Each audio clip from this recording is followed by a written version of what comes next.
Delgado que está callado. No, había hecho una observación sobre los años, ¿no? A ver, me parece que con diferentes recetas y con diferentes miradas económicas, hace 10 años que los argentinos fracasamos en controlar esta endemia que es la inflación. ¿No? Que es, en realidad, la inflación es, sí, décadas, pero digamos, para acercarnos un poco más en el tiempo, 2 dígitos tenemos desde el año, te diría, 2010, 2011, de inflación. Por supuesto, todos los años, recordemos, Cristina termina su segundo gobierno con 25% de inflación. Macri lo termina con casi 55. Este año va a estar en 45 la inflación, probablemente. No, pero por eso, ¿por qué estamos siempre al horno con la inflación? Bueno, porque justamente no terminamos de tomar las diferentes, a mi juicio, dimensiones del problema. Yo soy de los que creen que si bien es cierto que la inflación no es solamente un fenómeno monetario, hay evidentemente una emisión monetaria que en los últimos años aceleró los aumentos de precios. Ahora, dicho esto, también hay que decir que 10 años de alta inflación generan conductas precautorias, inercia, que le llamamos los economistas, que hacen que los contratos empiecen a indexarse cada vez más rápido, y lo estamos empezando a ver ahora con los salarios. Obvio. El gobierno quería, hace 3 meses atrás, que los salarios se cierren en una pauta del 30. Sí. 3 meses atrás ya habilitó, a través de la propia paritaria del Estado, el Congreso 40%, el PAMI 43%, un salto de 10 puntos en las negociaciones salariales. Eso lo único que hace es, digo, con esto ya termino, es realimentar el fenómeno y básicamente evitar que la inflación empiece a moderarse. ¿Qué puede suceder en estos próximos meses? Algo de inflación más baja vamos a tener, porque va a haber el efecto de la contracción y el ajuste fiscal y monetario muy ortodoxo que se hizo en este primer semestre, porque Guzmán ha sido extremadamente ortodoxo. La caída, como decía Gabriel, la caída del gasto primario en términos reales es del 10% en los primeros 5 meses, para ser concretos.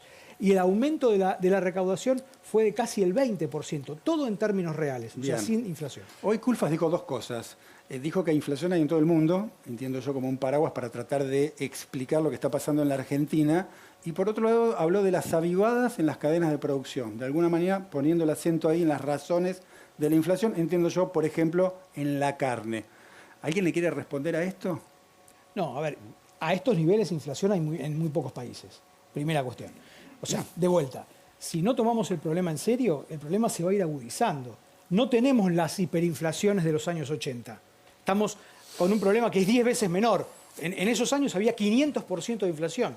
El tema es que es tomarlo en serio, porque hay 3 miradas, por lo menos 3 miradas diferentes de qué es lo que es tomar en serio el tema inflacionario. A mí lo que me parece es que tomarlo en serio, insisto, es que la política en su acepción más amplia, no solamente la política partidaria, entienda que de a poco nos vamos acercando a un abismo y que empezar con la rueda de indexar precios, salarios, jubilaciones... ¿Pero vos ves a la clase dirigente cerca de eso? Hoy no, hoy no hay estamos yendo al abismo, hoy no hay entonces. espacio electoral para eso. Ahora, yo creo que después de las elecciones el problema se va a empezar a agudizar, porque es verdad que hay ciertos precios que están reprimidos, las tarifas. Las tarifas también. Por ejemplo, el tipo de cambio, el dólar está atrasado, y todo esto, si no se confluye en una mesa que acuerde algunas cuestiones básicas de cómo financiar el sector público, después de las elecciones se puede complicar más. A ver, Gabriel quería decir algo. No, a ver, lo de Culfas a mí me parece que es la impotencia de un gobierno. Porque él no tiene que venir a relatar y hacer un diagnóstico. ¿Cuál es la actuación del gobierno en relación a esto? Porque para relatar están otros. Si hay una cadena de valor que se apropia de rentas extraordinarias y por lo tanto obtiene beneficios a costa de los consumidores, de los trabajadores, ¿qué hace el gobierno? ¿Qué hace? A ver, el diagnóstico lo puede hacer. Lo que en todo caso no puede hacer es justificarlo con esta declaración, pero quiero decir, uno tiene que hacer un diagnóstico antes de actuar. Pero, está bien que haga el diagnóstico, pero ¿qué está haciendo el gobierno? En relación a la carne, estos 15 días han sido un fracaso estrepitoso. Termina con más aumentos que antes. Sí. Con más aumentos que antes. En relación al negocio cerealero, todo es igual. ¿Los 3 coinciden con que la medida de la carne de suspender las exportaciones estuvo mal? Lo que pasa, yo digo lo siguiente, para terminar la idea. No es que no había que suspender exportaciones. El problema es cuál es el plan integral que se hace. Porque si vos solamente tomás esa medida, exclusivamente esa medida, ¿qué es lo que ocurrió? Hubo una retención de ventas y por lo tanto terminó subiendo el precio. Y el gobierno ahora, ¿qué está diciendo? Vamos a exportar prácticamente lo mismo. Porque aparte como el gobierno necesita, para cumplir los compromisos internacionales, que entran en dólares, no va a terminar perjudicando el negocio de la exportación, ni de la soja, ni de otros cereales, ni de la carne. Eso es lo que está pasando acá. A ver, yo los escucho a ustedes y te pregunto a vos, Iván. Me surge esta pregunta a partir de lo que escucho a ustedes. ¿Hay un plan económico? Argentina hace décadas que no planifica. Argentina se caracteriza, no planifica, hace autopsias. O sea, cada 10 años tenés una crisis, que son las autopsias. ¿Macri no tuvo un plan económico? Macri tiene alguna idea, un plan que nunca ejecutó. O sea, esta discusión de gradualismo shock, vos agarrás los primeros 2 años de Macri y el déficit fiscal subió. Después empezó a bajar, los primeros 2 años subió. Yo no creo que haya tenido un plan económico y no lo ejecutó. Es decir, las reformas estructurales que tanto se hablan no se llevaron a cabo. Y Argentina se tiene que dar ese debate, porque los desequilibrios económicos que hay son estructurales. Entonces vos necesitas reformas estructurales, porque tus desequilibrios son estructurales. Y el problema me parece que es, en términos de emisión monetaria y todo esto que veníamos discutiendo, es que la gente no quiere pesos. O sea, ¿cuántas monedas tuvimos? 5 monedas. Una persona que nació en 1960 se compró su primer juguete con una moneda, a su primera novia le invitó a salir con otra, se casó con otra, se divorció con otra y a su nieto les hace regalo con otra. Entonces, no es que hay un amor al dólar, hay un pánico al peso acá. Sí, pero Y hay un punto más, perdón, Sí, dale. y hay un punto más importante. Pero supongamos que el gobierno convoca a una suerte de gran acuerdo que permita, entre otras cuestiones, abordar seriamente el problema de la inflación después de las elecciones. Sí. Supongamos. Hace falta para poder financiar ese programa apoyo externo, crédito externo. Ninguna experiencia de estabilización de precios en el mundo ocurrió sin que ingresen dólares del exterior para fortalecer reservas y hacer creíbles las metas, sobre todo la meta cambiaria y monetaria, que es básicamente estabilizar el dólar, en una economía que además es bimonetaria, que piensa en dólares. Todos los argentinos pensamos en dólares, ahorramos en dólares y peor aún, atesoramos dólares. Porque el peor de los pecados que hemos cometido a lo largo de estas décadas para intentar cada uno, en términos racionales, defenderse contra la inflación, es no solamente comprar dólares, sino comprarlos y sacarlos del sistema.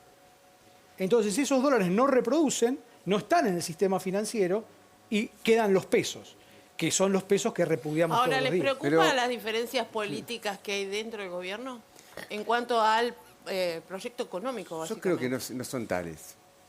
Yo creo que si uno ve lo que ocurrió en forma objetiva, después hay trascendidos periodísticos.